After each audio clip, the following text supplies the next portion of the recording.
MLA Jaganmohan Reddy గారు అధికారంలో ఉన్నప్పుడు చేసినటువంటి నీచమైనటువంటి అరాచకాలు ఒక్కొక్కటిగా వెలుగులోకి వస్తా ఉన్నాయి. ఇప్పుడు జగన్మోహన్ రెడ్డి చేసినటువంటి అత్యంత నీచమైనటువంటి పని బయటపడిపోయింది. జగన్ గారు అసలు హీరోయిన్ విషయంలో ఎందుకు ఏలు పెట్టాడు, ఆ హీరోయిన్కి జగన్మోహన్ రెడ్డికి ఏం సంబంధం ఉంది, జగన్మోహన్ రెడ్డి ముంబై నుంచి హీరోయిన్ని తీసుకొచ్చి మరి విజయవాడలో బంధించి ఎందుకు చిత్రహింసలకు గురి చేశాడు, ఈ విషయంలో కుక్కల నాగేశ్వరరావుకేనా జగన్మోహన్ రెడ్డికి కూడా సంబంధం ఉందా అనేటువంటిది ఈ వీడియోలో వివరించబోయే ముందుగా ఇప్పటివరకు మన ఛానల్ సబ్స్క్రైబ్ చేయని వాళ్ళు ఖచ్చితంగా సబ్స్క్రైబ్ చేయండి. ఇక విషయానికి వస్తే జగన్ అనేటువంటి వాడు ఇంతకు మించి దిగజారుడు అని మన మీద ఒక లెవెల్ పెట్టుకుంటే నువ్వు రాంగ్, నేను అంతకంటే నికృష్టుడిని ప్రూవ్ చేసుకుంటా ఉంటాడు. ఎప్పటికప్పుడు వాళ్ళ బాబాయిని చంపడం దగ్గర నుంచి చెల్లిని తల్లిని వాళ్ళ పుట్టుకలను కూడా అవమానించేదాకా దిగజారినటువంటి నికృష్టుడు. అయితే ఇప్పుడు ఈ జగన్ గాడు ఏకంగా ఒక హీరోయిన్ విషయంలో ఏలు పెట్టాడు. సరే, మీ బోటి వాళ్ళు నన్ను అడుగుతారు, ఒక హీరోయిన్ విషయంలో ఏంది బీవీఆర్, గతంలో ఉన్నటువంటి టాలీవుడ్, బాలీవుడ్, మల్లీవుడ్, శాండిల్వుడ్, కోలీవుడ్ అన్ని రకాలైనటువంటి వుడ్డుల్లో ఉన్నటువంటి అనేక మంది హీరోయిన్ల విషయంలో జగన్మోహన్ రెడ్డి బెంగళూరు ప్యాలెస్ దగ్గర నుంచి హైదరాబాద్ లోటస్ పౌండ్ దాకా ఏలు పెట్టాడనేటువంటి వార్తలు ఉన్నాయి. బట్ నిరాధారమైనటువంటి వార్తలు చెప్పేటువంటి ఉద్దేశం మనకు లేదు కాబట్టి వాస్తవ ఆధారాలతో బయటపడినటువంటి సంఘటనలు ఇవాళ చెప్పుకునేటువంటి పరిస్థితి.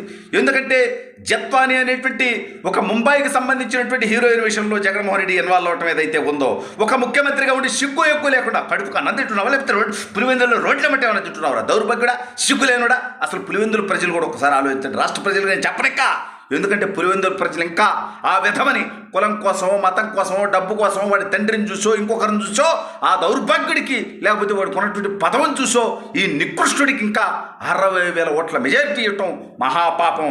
దయచేసి ఆలోచించండి. ఇటువంటి నీచుడిని, ఈ రాష్ట్రంలో ఇటువంటి అరాచకాలు చేసినటువంటి వాడిని ఏకంగా ముంబై నుంచి హీరోయిన్ని తీసుకొచ్చి విజయవాడలో బంధించి అక్రమ కేసు పెట్టి వాళ్ళని బెదిరించి వాళ్ళ కుటుంబ సభ్యుల్ని భయపెట్టి వాళ్ళ మీద జైల్లో ఒక రకంగా వాళ్ళని చిత్రహింసలకు గురి చేసి భయపెట్టి వాడు పారిపోయి చేశాయంటే ఇంతకంటే మాఫియాడారు, ఇంతకంటే నికృష్టప నా కొడుకు. ఎందుకంటే ఈయన తిట్టడానికి మాటలు రావట్లా, సరిపోవట్లా.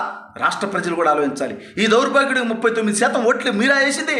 ఒక్కసారి ఆలోచించండి, ఎటువంటి ఎదవకేచ్చారు. ఇవాళ కుక్కల నాగేశ్వరరావు అనేటువంటి వాడు గతంలో పెనమలూరు నుంచి వైఎస్ఆర్ కాంగ్రెస్ పార్టీ నుంచి పోటీ చేశా అంట. తప్పులే, ఏ పార్టీ నుంచి అయినా పోటీ చేయొచ్చు. అయితే వాడి కొడుకు ముంబై నటితో దాదాపు 15 సంవత్సరాలు సంబంధాలు కొనసాగించా అంట. అనంతరం వీడేదో వివరాలు చెప్పుంటాడు, కథ ఉంటుంది, కమామిష్ ఉంటుంది, వాళ్ళ పేరు మీద ఏదో ఆస్తులు పెట్టా అంట, ట్రాన్సాక్షన్లు నడిపాడంట, లక్షలాది రూపాయలు బ్యాంక్ ట్రాన్సాక్షన్లు ఇద్దరి మధ్య ఉన్నాయంట. కొన్ని సంవత్సరాల పాటు కలిసి వ్యవహారం ముందుకు పోయినప్పుడు ఆ తర్వాత ఆ అమ్మాయి వివాహం చేసుకోమని అడిగినప్పుడు మాత్రం ఈ విషయాన్ని నుంచి తప్పించడం కోసం, పైగా ఈ వివాదం బయటకు వస్తే, అంటే ముంబైలో కూడా వీళ్ళ మీద ఏదో కేసు పెట్టారని టాకు నడుస్తుంది. ఈ వివాదం బయటకు వస్తే వైఎస్ఆర్ కాంగ్రెస్ పార్టీ నష్టపోద్ది. కాబట్టి ఎన్నికలకు ముందు కాంతిరాణా టాటా అనేటువంటి ఒక జగన్మోహన్ రెడ్డికి ఊడిగం చేసేటువంటి బఫూన్ గాడు, ఊరే నువ్వు ఐపీఎస్ అయ్యేవారు కష్టపడి ఎవడు సక్కనాకటానికి రా ఎదవా. ఇవాళ నువ్వు దిగజారుడితనం చూసిన తర్వాత నీ మొహాన్ని ఉమ్మేయటానికి కూడా మేము ఆలోచిస్తాం. ఎందుకంటే మా ఉమ్ము కూడా విలువైంది కదా, నీలాంటి దౌర్భాగ్యుడి మీద వేస్తే బాగోదని చెప్పి.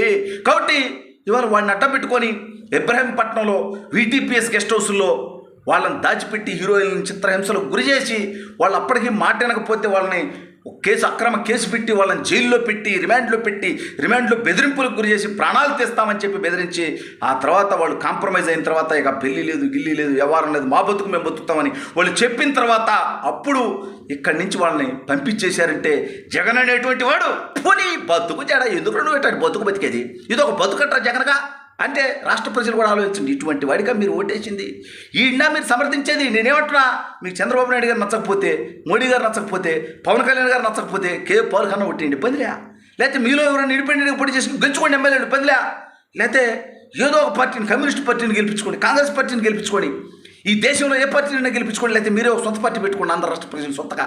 అంతేగాని ఈ లపుట్టుగాడికి, ఈ దుర్మార్గుడికి, ఈ దోపిడీదారుడికి, ఈ నరరూప రాక్షసుడికి, ఈ నరహంతకుడికి దయచేసి ఓట్లేయొద్దని చెప్పి నేను రాష్ట్ర ప్రజలను కోరుతా ఉన్నా. ఎందుకంటే వీడు ఎత్తటి విధ్వంసాలు చేశాడు చూడండి. ఈ రాష్ట్రంలో జరిగినటువంటి అరాచకాలు ఎంపీగా ఉన్నటువంటి రఘురామకృష్ణరాజు గారి దగ్గర నుంచి నా దాకా ఎంతోమందిని జగన్గా నీ పరిపాలన తప్పురా అని అన్నందుకు, నీ మంత్రులు నీ శాసనసభ్యులు కూసేటువంటి కారుకోతలు తప్పురా, అవి మార్చుకోకపోతే ప్రజలు చెప్పుతో మీకు తీర్పిస్తారా అని చెప్పినందుకు మంచిగా చెప్పాం. నువ్వు మార్చుకోకపోతే ప్రజలు చెప్పుతో కొడతారా అన్నాం. ఇవాళ చూసాం ఆంధ్ర రాష్ట్ర చరిత్రలో 11 సీట్లతో ఈ దౌర్భాగ్యుడికి చెప్పుతో కొట్టారు. దయచేసి వాడు కుటుంబంలో ఉన్నటువంటి వాళ్ళందరి కాయట్లు అనటానికి ఇటువంటి తప్పుడు పనులు చేసేవాడిని సుప్పి శుద్ధపోస సాంప్రదాయ టైపు వాడికి ఇచ్చేటువంటి బిల్డప్లు, వాడెంత నీచుడు, వాడెంత సైకో అనేది రాష్ట్ర ప్రజలు కూడా గమనించాలిగా. వాళ్ళ బాబాయ్ వాళ్ళు గొడ్డలతో నరుక్కున్నటువంటి చరిత్ర.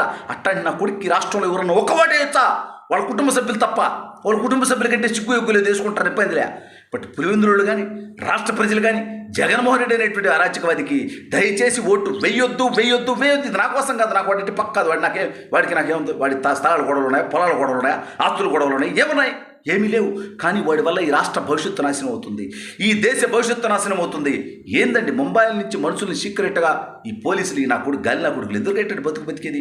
నా మీద కేసులు పెట్టిన నా కొడుకులు ఉన్నారు, ఇబ్బందులు పెట్టిన నా కొడుకులు ఉన్నారు. పెట్టిన వాళ్ళు పెట్టించిన వాళ్ళు ప్రతి ఒక్కరికి వాళ్ళ వాయిదా వాళ్ళకి ఇవ్వకుండా ఆగే సమస్య లేకపోతే ఈ నా కొడుకులు బాధ్యతారాహిత్యంగా ఉంటారు, భయం లేకుండా ఉంటారు, భక్తి లేకుండా ఉంటారు. అందుకని వాళ్ళు తుక్త తీరాల్సినటువంటి ఆవశ్యకత ఉంది.